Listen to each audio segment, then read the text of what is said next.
In less than 3 weeks, I'm gonna be back on my boat in Trinidad, which means I have a ton of stuff still left to do. I have a lot of things that I still need to sell before I can leave this shop, because once I'm gone, I don't plan on coming back here for the foreseeable future. We'll obviously come back at some point to visit family, but I don't know when that's going to be, and I still have a lot of things that I need to take care of over here. And I've got 2 cars that I can't figure out if we want to keep or if we want to sell them. And those 2 cars are my AMG and my wife's Corvette. So the AMG, yes, I spent a lot of time and money on it, but it can be replaced. I can sell it, and if I want to, I can buy another one, do the same upgrades. That's not that big of a deal. But the Corvette, on the other hand, that was actually owned by my wife's great-grandfather. He bought it brand new from the dealer in 1969. And then he owned the car, he passed it down to his daughter, my wife's grandmother, and then she passed it down to her son, my wife's dad, and then he passed it down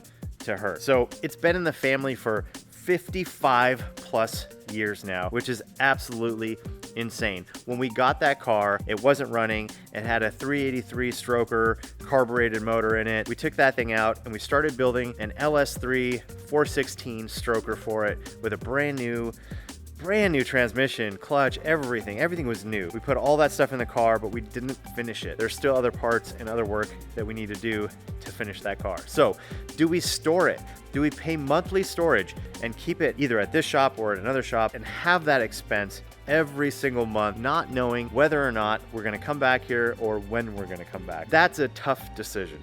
Not only do I have to decide that with my wife, of course, but I also have to finish building that engine for Dimitri. I just got the block and the head back from D-Sport. It looks absolutely amazing. I've got a ton of parts cleaned and all these new parts. That's gonna be next week, the full assembly of that engine.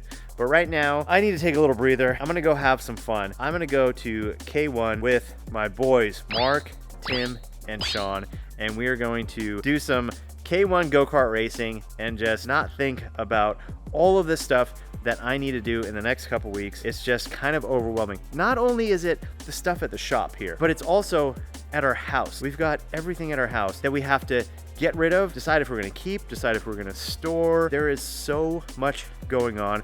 I never thought that it would be this difficult to sell everything you owned. I mean, well, yeah, I guess I own a lot of stuff, but still, I didn't really think that it would be this challenging. Deciding what to bring with us on the boat is tough because we've never lived on a boat before. So what do we really need? What is a total like necessity and what is just fluff? What do we not need at all, but we think we might need it? There are, well, there's a lot going on. But anyway, I'm gonna head to K1 right now and meet up with Tim, with Mark, with Sean, and just go have some fun. So the AMG is running amazing. I put a couple 100 miles on it so far, and I pulled the front bumper off and the wing off and sent it out to the body shop. They repainted it, took care of all the scuffs and everything, and it looks really good now, and it is driving so well. But tomorrow morning, I am gonna take this car over to PTG. They wanna check it out just to be certain that everything is good. It is running great, the oil looks great, the temps are great, but they just wanna check it out. So tomorrow morning, I'm gonna take it over there. But for now, head to K1, drive the AMG, have some fun.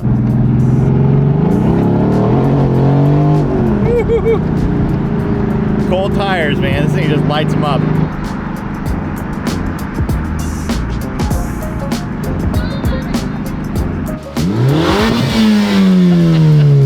And here's Mark, late as usual. Everybody's here. Mark's got to pull up at the last minute. Hey, easy, easy. Watch the AMG there. Woo! Hey, brother, I thought your wheels were white. Well, they were. Check the rears. Check the rears. Check the rears. Two-tone. All right, so you got gray and black. It's like me. How do you guard so crooked? It's like me. It's like That's crazy. Anyway, it should be a fun night. I'm obviously going to be leaving soon. In just a few weeks, I'll be gone. And tonight just happened to work out to where we could get all the boys together. We're going to go to K1. We're already here. We're going to go do some laps and see if I remember how to drive. It's been a while. Hopefully I don't get beat. This is washed up. I'm 45 now. Still going to smoke you guys. Yeah, right? But yeah, let's go inside and let's see how long the wait is.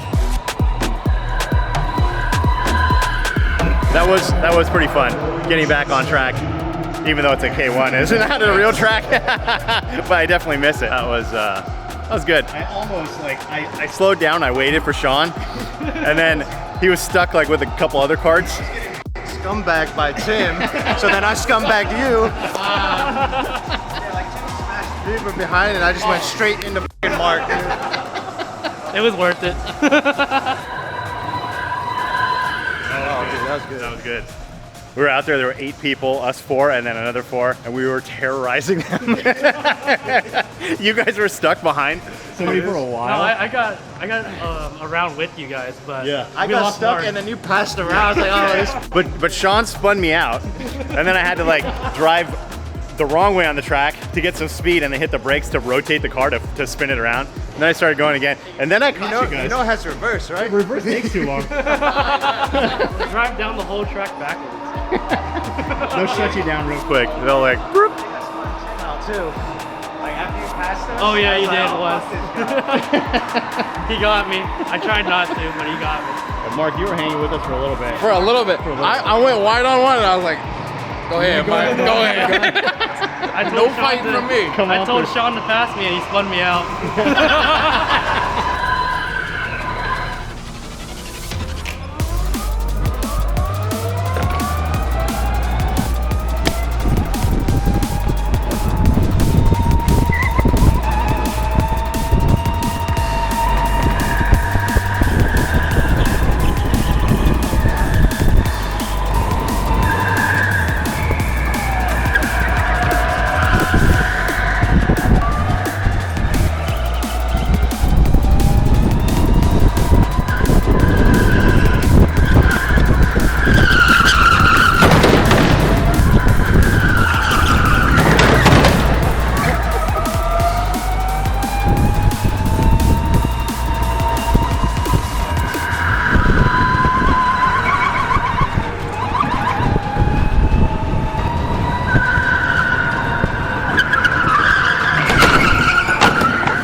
I made my cart worse by airing down.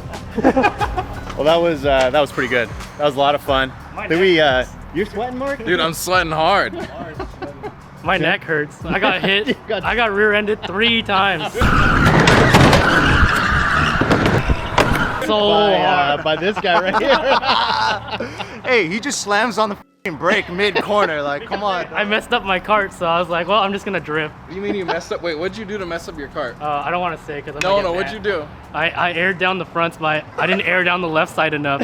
So I had like 30 psi in one side and 15 in the other. Sick. I aired it down. That was It was better because I drove that cart the session before and I had all kinds of understeer. Sean knew the hot tip. Hey, if you ain't cheating, you ain't trying. All right, well, let's head back to my house for some pizzas. I'm not buying them. We're making them. Pizza time. It was really good to see Tim and Sean and Mark again and go hang out with those guys, go to K1. Then we came back to my house, had some pizzas. It was a good time. And I'm definitely gonna miss that. Just being able to go hang out with your friends. It's so easy. Jump in the car, head over there, hang out. It's gonna be different when I'm on the other side of the world living on a boat. Obviously, we'll meet new people and have those adventures, and I'm really looking forward to that. But there are going to be things that I miss about living on land and next to friends. There are also going to be some things that I absolutely will not miss, and that is traffic. LA traffic. So I'm heading up to PTG now, not because anything's wrong with the car, it's running perfectly, but I put a couple hundred miles on the car and I'm still in the base map, that map number 1, which is crazy that it's the base map and it's 750 wheel horsepower on pump gas. Insane. But I want to turn it up to the 850, which is the next map number 2, which is like a 30% ethanol blend. But before I do that, I want to just have them check out the car and make sure it is perfect, it's good to go. I don't want to hurt this thing. So I'm going to bring it up there and then also talk to them about some more upgrades, possibly, because this car is capable of making 1,000 wheel horsepower. That's that map number 3. But the transmission will not handle that much power. So they have some upgrades they can do, clutch and other upgrades to the transmission to be able to handle that power. And well, figured, you know, just get an idea of what would that cost? How long would it take? Maybe I drop it off and leave it with them for a while, come back to a car that's been upgraded even more and capable of 1,000 horsepower at the wheels and a drivetrain that can handle it. Well, traffic was so bad that I'm here about 45 minutes later than I should have been, and Steve had to run. So unfortunately, I won't be talking to him about the upgrades today, but that's all right. I kind of have an idea of what we can do if I want to do it. It's basically a Dodson clutch pack that PTG has worked directly with Dodson to create this clutch pack and the tune that needs to go with it. They also have this bracing system that goes on basically like a cage around the transmission to help hold everything together, because the transmission is actually trying to break itself apart, the casing. And I think they even have a new one that they're working on for cars over 1,000 horsepower, the cars that are 13 or 1400 horsepower, and that's a billet transmission case. So they've scanned the original case completely and made some upgrades to it, added some stuff, and they're gonna machine that completely out of billet, which is crazy.